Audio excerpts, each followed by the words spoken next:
Le One Morning.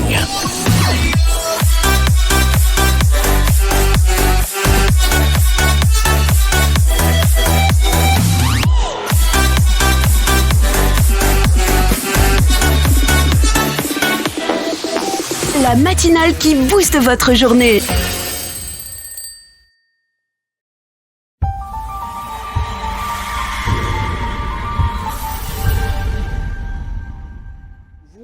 On commence par la récente actualité, M. Kwasi. L'opposition, dans son ensemble, réclame des réformes profondes au niveau de l'organisation de ce scrutin, mais beaucoup plus l'actualisation de la liste électorale, notamment avec l'inscription de Laurent Gbagbo sur la liste de potentiels électeurs et donc éligibles. Est-ce que vous pensez que cette réclamation aujourd'hui, dans le délai, tient? Moi, je crois bien que la réclamation ne tient pas. Vous voyez que les politiciens africains, et particulièrement ceux de mon pays, ne cessent d'enfariner les électeurs. Vous voyez un peu la liste électorale, quand ça a commencé, tous les membres des partis politiques étaient présents. C'est au début qu'il faut se plaindre, ce n'est pas à un an des élections, à chaque moment qu'il faut se plaindre. Même au temps du président Gbagbo, il y a eu la même chose. C'est au dernier moment les gens ont commencé à se plaindre. Mais apparemment, c'est comme si les politiciens taillaient les lois à leur mesure. Et c'est ça. Déjà, les états-majors des partis politiques pour la présidentielle de 2025, d'octobre 2025, donc à 12 mois bientôt de ce scrutin, les états-majors sont en plein dans l'organisation de ce scrutin. Et aujourd'hui, pour les forces de l'opposition dans leur ensemble, c'est un rééquilibrage au niveau donc de la commission électorale indépendante. Et ça passe par la réinscription de Laurent Gbagbo sur cette liste-là afin de faire de lui un électeur et également donc potentiel candidat à ce scrutin. Vous pensez que c'est un impératif aujourd'hui? Oui, bon, merci pour la parole par rapport à cette question. Oui, naturellement, l'inscription de Laurent Gbagbo est un impératif catégorique même. Parce que Laurent Gbagbo, ancien président de la République de Côte d'Ivoire, il a dirigé la Côte d'Ivoire pendant 10 ans, que subitement on dise qu'il n'est pas éligible, c'est un scandale. Et c'est seulement en Afrique que nous avons des choses aussi ridicules. Lorsqu'il y a une condamnation de justice qui pèse sur vous, vous perdez vos droits de citoyen, en tout cas vos droits civils et politiques. Alors, est-ce que comme ça, c'est un scandale? Non, d'abord, on a jugé Laurent Gbagbo quand il était à la CPI. C'est d'abord un scandale. Parce qu'on savait qu'il était à la CPI, c'est l'État de Côte d'Ivoire qui l'a envoyé là-bas. Deux, on l'a jugé pour un motif encore scandaleux. Le braquage de la BCEAO. Braquage de la BCEAO. En quoi c'est scandaleux? C'est scandaleux parce qu'il n'y a pas eu braquage de la BCEAO à Abidjan.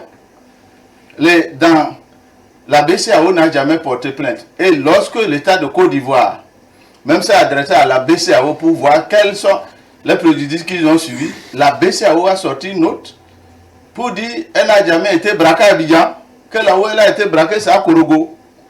C'est dans d'autres villes, Daloa, Korogo, elle n'a jamais été braquée à Abidjan. Et la décision qu'avait prise Laurent Gbagbo, c'était une décision de réquisition. C'est un décret. On ne braque pas avec un décret. On braque avec les armes. Parce que la BCEAO s'était mêlée dans la politique et empêchait les fonctionnaires ivoiriens d'avoir leur salaire, d'empêcher la Côte d'Ivoire de disposer de ces fonds qui sont dans la banque, qu'ils ont renvoyé le directeur de la BCEAO, qui était un pro-Gbagbo, un proche de Gbagbo. Alors, ils ont bloqué les fonds de la Côte d'Ivoire. Laurent Gbagbo a pris un décret.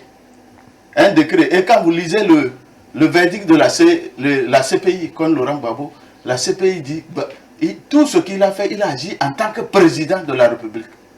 Mais il fallait laisser les Ivoiriens mourir alors qu'ils ont de l'argent dans les banques. Il n'y a pas eu de braquage à la BCEAO. Je sais que vous êtes un grand journaliste et que vous savez qu'il n'y a pas eu de braquage à la BCEAO. Alors, sur cette... Au moment où M. Laurent Gbagbo prenait ce décret, il n'était plus président. Du moment où il a été déclaré défait. Donc si vous êtes déclaré défait, il y a des choses que vous ne pouvez plus faire.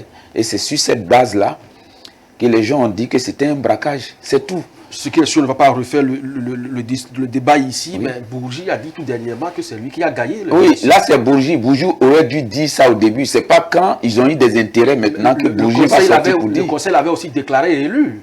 Quel conseil?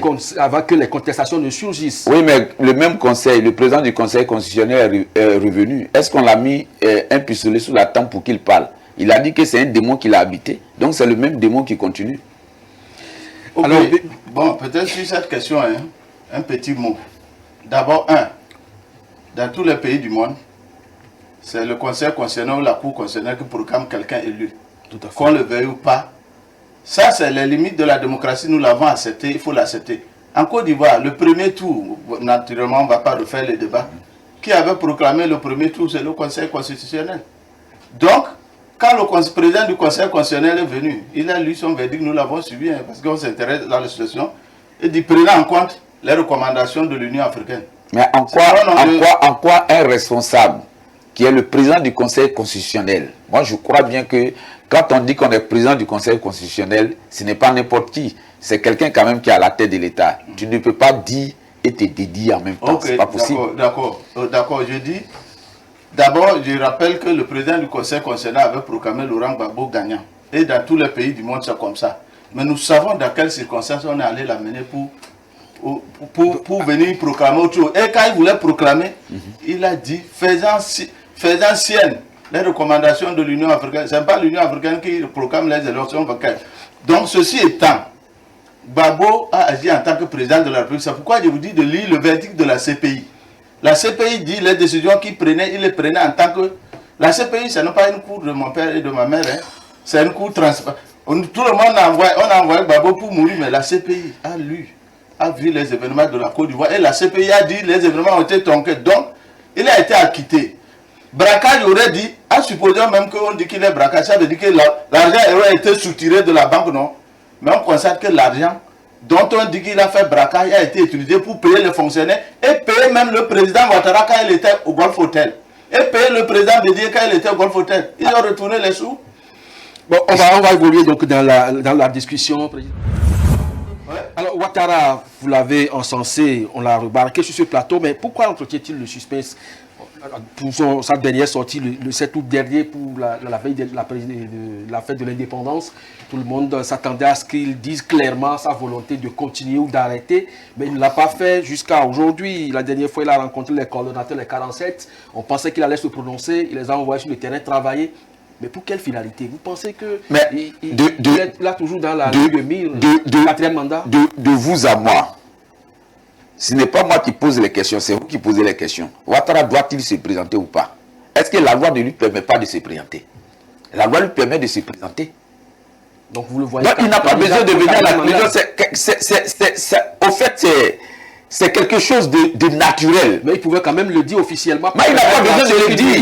Non, il n'a pas besoin de le dire. Il y a d'autres qui crient sur les toits, je ne veux pas me présenter. C'est Ouattara qui m'empêche de me présenter comme façon le président Laurent Gbagbo le fait. Est-ce que Thiam le fait? Parce qu'il sait que c'est naturel, il va se présenter. Le président Ouattara va se présenter. Il a fait la mue et la mutation de ce pays-là. On ne va pas laisser le pays-là dans la main de quelqu'un, d'un bandit ou bien d'un vagabond qui va venir détruire le pays.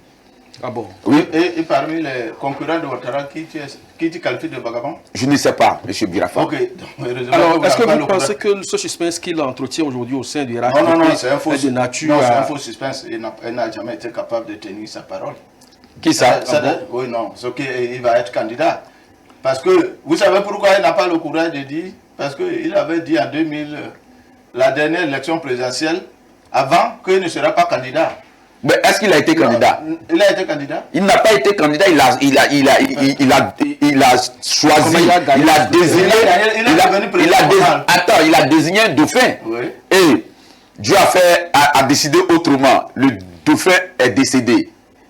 C'est pourquoi il s'est présenté. Mais même quand il s'est présenté, vous prenez un parti comme le PDC qui l'a soutenu. Vous prenez ça au sérieux? Mais est-ce qu'il faut... Vous croyez que si on ne veut pas être candidat, le dauphin meurt, on devient candidat. Il y a un seul dauphin là-bas dans son cas. C'est un seul dauphin que nous on a préparé. Ah oui, d'accord. Ça veut dire que votre parti là c'est un secte. Mais c'est la même chose au PPACI. Sans Gbagbo, il ne peut rien faire. Non, bon, non. Nous allons donc... C'est pas la même chose. Gbagbo là, je vous ai dit que derrière Gbagbo, il y a la main de Dieu. Le One Morning.